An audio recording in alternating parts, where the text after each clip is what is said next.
చేయక వెలికల పడ్డాడు కేసీఆర్. చివరికి అప్పుల మీద అప్పులు చేసి తప్ప రైతు బంధు ఇవ్వలేకపోయిండు, జీతాలు ఇవ్వలేని పరిస్థితి ఉండేది తెలుసు. నేనన్నా గాయననే ఇవ్వలేకపోతున్నాడు, గాయనే ఇవ్వలేకపోయిండు, నువ్వెట్లా ఇస్తావు రేవంత్ రెడ్డి అని చెప్పి నేనన్నా. అంటే ఆయన అన్న మాట ఇది. నేను అప్పుడు లెక్కే చెప్పిన, నేను కూడా ఎడ్డోన్నో గుడ్డోన్నో, నాకు నీ అంత తెలివి ఉందో లేదో నాకు తెలియదు కానీ రేవంత్ రెడ్డి గారు, నేను కూడా 5 సంవత్సరాల కాలం పాటు 6 బడ్జెట్లు ప్రవేశపెట్టిన ఆర్థిక మంత్రిని చెప్తున్నా. నాకు తెలిసి 5,000 కోట్లు కూడా అదనంగా సంవత్సరానికి ఖర్చు పెట్టే ఆస్కారం లేదు రేవంత్ రెడ్డి గారు. మీరు గిన్ని హామీలు ఇస్తున్నారు, ఇది అమలు కాదు అని చెప్పినాను. నీది కాకపోతే ఢిల్లీ దాకా దేకమన్నట్టుగా నువ్వు ఇస్తున్నావు, నువ్వు 100% మోసం చేస్తున్నావు అంటే ఈయన అమెరికా నుంచి ఒక స్టేట్మెంట్ ఇచ్చాడు. అమెరికాలో పోయినప్పుడు ఒక స్టేట్మెంట్ ఇచ్చింది, మీరు చూస్తారు, మీరు బయట పెట్టాలి ఇప్పుడు మళ్ళీ. ఏమని? అబద్ధాలు ఆడితేనే ప్రజలు ఇష్టపడతారు, అబద్ధాలని నాకుని నమ్ముతారు అని చెప్పింది. అంటే 6 గ్యారంటీలు, 66 హామీలు, 420 రకాల పనులకు ఇన్ని రకాల అబద్ధాలు ఆడిందని చెప్పి 15 నెలల కాలంలోనే ప్రజలకు అర్థమైపోయింది. ఇవాళ దాన్ని ఇలా మనం మళ్ళీ చెప్పాల్సి ఎక్కడ. కాబట్టి ఇవాళ ఈ పరిస్థితులలో నేను పోయేది మాట్లాడిన వీడియోలని మీరు కూడా వినండి. నేను గిద్దే అన్నా, ఈయనని సైకో అంటారు, ప్రజలు ఎడుతుంటే చూస్తోని సాడిస్ట్ అంటారు. అసలు ఎవడు ఏంది అసలు అని చెప్పి బాధతో మాట్లాడినమాట వాస్తవం. నేను మాట్లాడిన దానికి నా ప్రజల కన్నీళ్ళు నన్ను మాట్లాడించినాయి, మా ప్రజలు పడేటువంటి ఆవేదన నన్ను మాట్లాడించింది. 25 ఏళ్ళుగా పదవి ఉంటుందా లేదా ముఖ్యం కాదు, కానీ ఉన్న రోజులు నమ్మిన సిద్ధాంతం కోసం ఇవాళ మొట్టమొదటి కూడా నేను ఒక స్టేట్మెంట్ ఇచ్చిన. ఇక్కడ భారతీయ జనతా పార్టీ ఇల్లు కట్టించిన పార్టీ, జాగలు పంచిచ్చిన పార్టీ. బాలాజీనగర్ రూపశిల్పి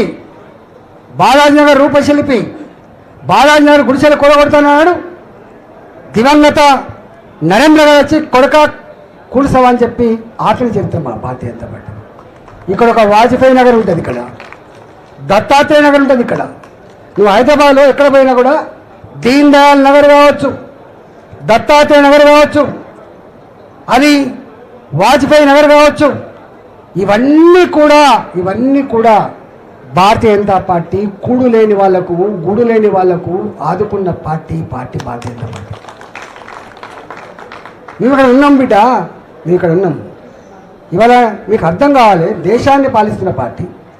మీ ముఖాలకు అంతకుముందున్న ముఖ్యమంత్రి కూడా నేను 100 సార్లు చెప్పిన, నువ్వు ఇలా ఏ డబుల్ బెడ్రూమ్లో కట్టినావో, ఈ డబుల్ బెడ్రూమ్లో దాంట్లో 2,50,000 ఇండ్లు కేంద్ర ప్రభుత్వం శాంక్షన్ చేసింది. ఆ ఇండ్లు కూడా కట్టే తెలివి లేదు మీకు అని చెప్పిన. ఇవాళ నీకు కూడా మళ్ళీ దిక్కు, మళ్ళీ కేంద్ర ప్రభుత్వం ఇవ్వాలి. నీ దగ్గర ఏం లేదు, సరుకు లేదు. ఇవాళ మొన్న కూడా చెప్పినాం మేము, ఇక్కడ హైదరాబాద్లో కూడా ఇంత పెద్ద వైబ్రెంట్ సిటీ, ఇంత గొప్పగా అభివృద్ధి చెందుతూ ఉంటే ఇవాళ ఇక్కడ ఫెసిలిటీస్ కూడా మనం కల్పించిన. వీళ్ళ గొప్పలు కడుతున్నాం, 940 కోట్ల పిలిచి మనం కడుతున్నాం. ఉప్పల్లో వాడు దివాళీ చేసి కాంట్రాక్టర్ కడుతున్న బ్రిడ్జ్ మనం కడుతున్నాం. మొన్న ఓపెన్ చేసిన బ్రిడ్జ్ మనం కట్టినాం. ఎలిమినార్కి వేస్తున్నటువంటి 6 లైన్ 8 లైన్ రోడ్ మనం కడుతున్నాం, బ్రిడ్జ్ మనం కడుతున్నాం. ఇవాళ శంషాబాద్లో ఫ్లైఓవర్ల మీద పోయేటువంటి బ్రిడ్జ్ని మనం కడుతున్నాం. కొన్ని వేల కోట్ల రూపాయల నుంచి మనం చేస్తున్నాం. ఇక్కడ ప్రజలు 8 మంది పార్లమెంట్ సభ్యులు గెలిపించారు. మీకు అర్థం కావాలి, ఇక్కడ హైదరాబాద్ చుట్టుపక్కల హైదరాబాద్లో 3 ఎంపీలు ఉంటాయి, మీకు గుర్తుపెట్టుకోవాలి. పక్కా మొత్తం ఎంపీలు 3.